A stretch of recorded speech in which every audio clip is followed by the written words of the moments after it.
Welcome to Grab Coffee with me, sponsored by Dowden Golf Solutions. I have a special guest today, James Poulter, a great friend and partner of Dowden Golf Solutions. He's the CEO of Chichi Rodriguez Youth Foundation. I like to say that he's a master networker and a master event promoter. He actually helped me build my network and influence in the Tampa Bay area. And he's engaged in many activities across the Tampa Bay region, from being on the board, the Safety Harbor Chamber of Commerce since 2014.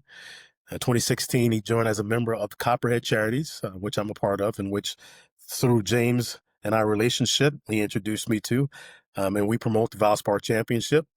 Since 2018, he has been on the sales committee for the Gasparilla Bowl, which sold out Raymond James Stadium in December of 2021, which is big. And in July of 2019, was asked to join the Upper Tampa Bay Chamber of Commerce, and he served on their board as well for 5 years. He's a loving husband and father of two. Welcome, James. Good morning, Ian. Thanks for having me on the show, buddy. Hey, you're welcome. Thanks for joining us. So what is your go-to coffee order? When you're trying out a new coffee? Pretty much anything with caramel in it, I would say.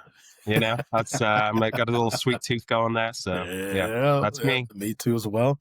I'm currently in St. Louis, and I just have the hotel coffee, their blend, with one Splenda and one cream. It's not all that great. Are you drinking any coffee this morning? I am. I've got some Chichi coffee from our pro shop. I put it in our terrace tumbler there with our logo on it, but some French vanilla creamer in that one. Okay, cool. So what is your favorite coffee shop or coffee memory? I would say my favorite coffee shop is probably somewhere in Safety Harbor. There's a ton of them downtown, so it's hard to list one specifically, but I like going to Bassano's there in Safety Okay. Harbor. There's Haven House. I think you might have had Jordan on there from Haven House before. But Bassano's is great. They're a great couple people that, do a lot of good in the community. So I always like to support local when it comes to that. And next time I'm in town, we have to go there together. So let's talk about your journey. Those who are listening, those who are watching, they probably can pick up an accent. James is from England, so kind of walk us through you coming from England to you now being the CEO of Chichi Rodriguez Youth Foundation. Yeah, it's been a great ride. Very fortunate. Very thankful for the people that I've met along the way. But yeah, I moved over from England in 2003 and actually started out as a volunteer at Chi-Chi's, helping out in our after school program at the time, helping the kids with their homework. And then the benefit was I got to play some golf. So that was nice while I was waiting for my work permit, and then ended up getting a job in the summer camp program in the summer of 2004. Then a job in the pro shop, ran the pro shop, became head pro, director of golf, COO for over 10 years with the foundation. And then January 1st, 2020, transitioned into the CEO role for the foundation. So very thankful to have a great group of people, great mission, lots of hard work along the way. But yeah, worked out well so far. Yes, great board, great action committee. And there's always some confusion. And one of the things that, we've been working on over the years is trying to really, in the community, let people know that it's more than just a golf course that's there, right? Because I played Chi-Chi's when I started to play golf. I had no idea about the academy. No idea about the youth foundation. No idea that part of what I was paying was going towards that. But when you go there, it's clearly obvious. But sometimes when you play golf, you have those blinders on. So talk about that. I won't call it a challenge. It couldn't be a challenge. Talk about that challenge and how you're trying to overcome that. Yeah, I think it is. Honestly, I mean, if you look at that picture behind me, it's one of the pictures that we took. We took some school desks and a whiteboard out onto the golf course to try and simulate that we're a school on the golf course, right? So it's really unique. But then there's some confusion along the way that people think that we're a golf school, and we're really not. We have a great partnership with the Pinellas County school system.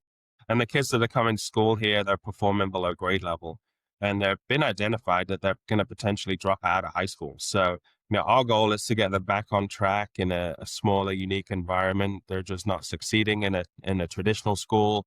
And that, the people that we have, the staff, the volunteers, a really kind of nurturing environment helps them get back on track. So every day trying to tell the story, every day somebody talking to somebody new that really has no idea of who we are and what we do. And that happens all the time, so trying every day. Yeah. So what are some of the key highlights from those efforts that you would like to discuss on this call over the past, the past few years? Because we always hear great things. I hear some great numbers.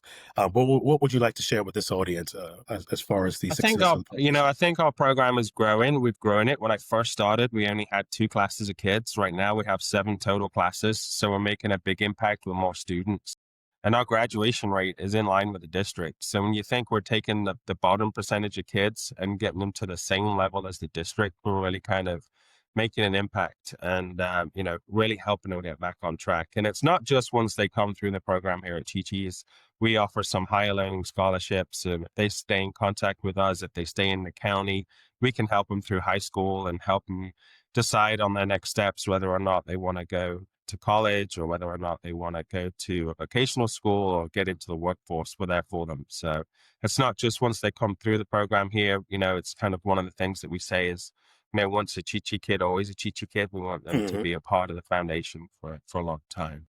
Yeah. So from your journey, from that standpoint, what's one challenge you face that shaped your path? That's a great question.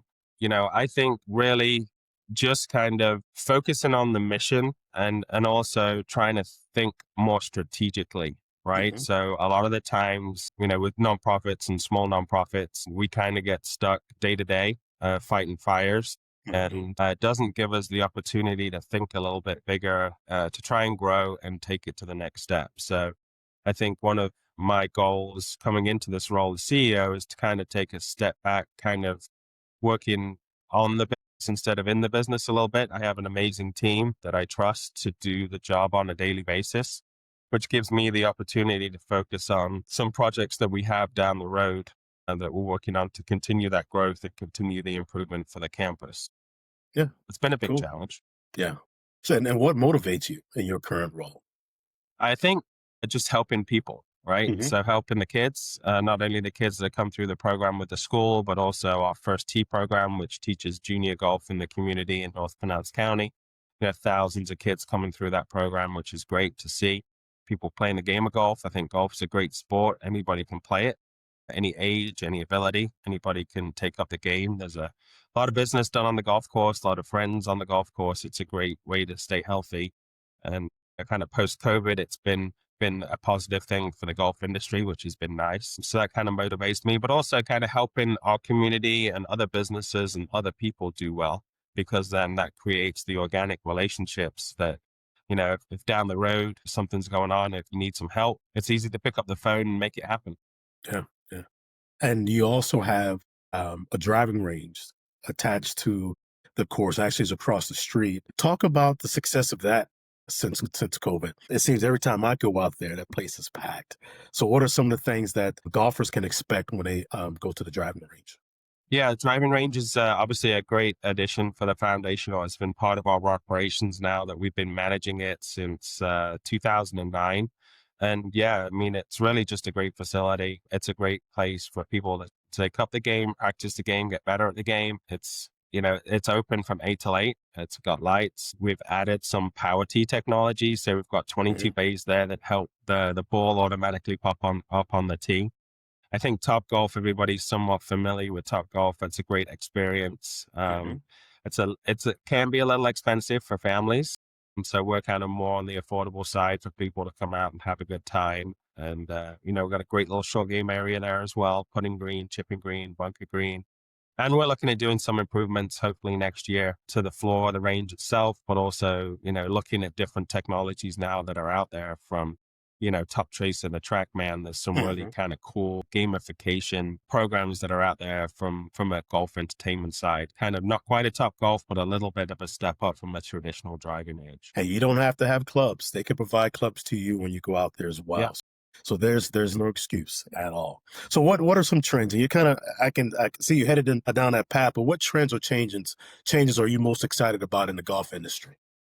I think technology, right? I think the golf industry is a little bit behind the times technology wise in general, but we are working toward that. So more technology on the driving range, on the tee line, technology and making tee times, right? So, whether it be booking online to helping with AI, help manage phone calls that come into the pro shops. It's amazing Yeah. the questions that you get when people call in, and some of them are a little bit random and a little bit silly, but we spend a lot of time answering the phone. So, our director of golf and the team have been looking at ways to kind of streamline some of those processes to kind of help us provide a better experience overall.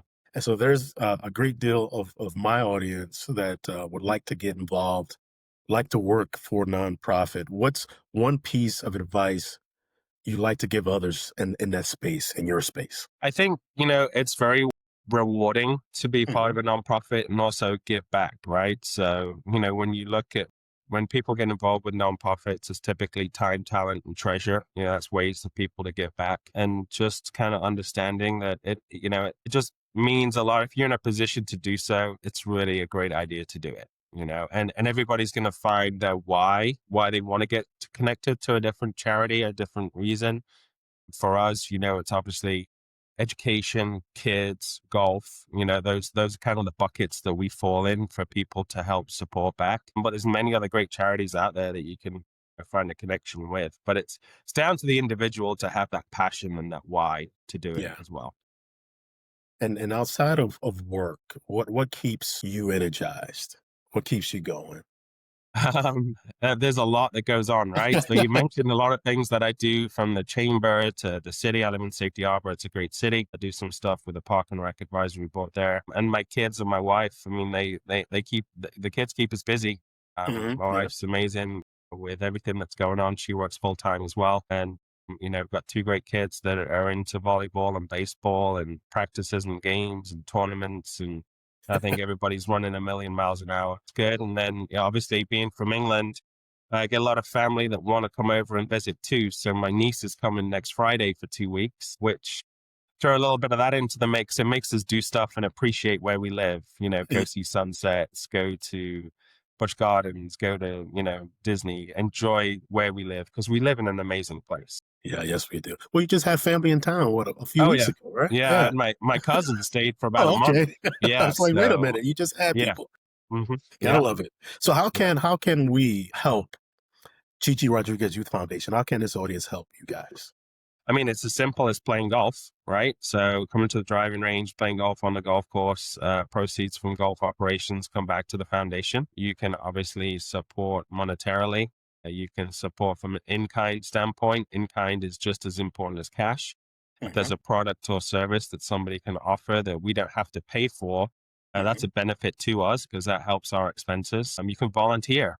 And we have volunteers that help with the kids, from a lunch pal program to help in our first tee program, teach junior golf, to even volunteering out on the golf course, from being a starter or a ranger, just kind of helping out operations. So Yeah. many different ways you get involved. Yeah. So people will ask, how can we talk about Chichi Rodriguez Youth Foundation without talking about Chichi himself, who we lost recently? Let's talk about his impact on the Clearwater area and with his youth foundation.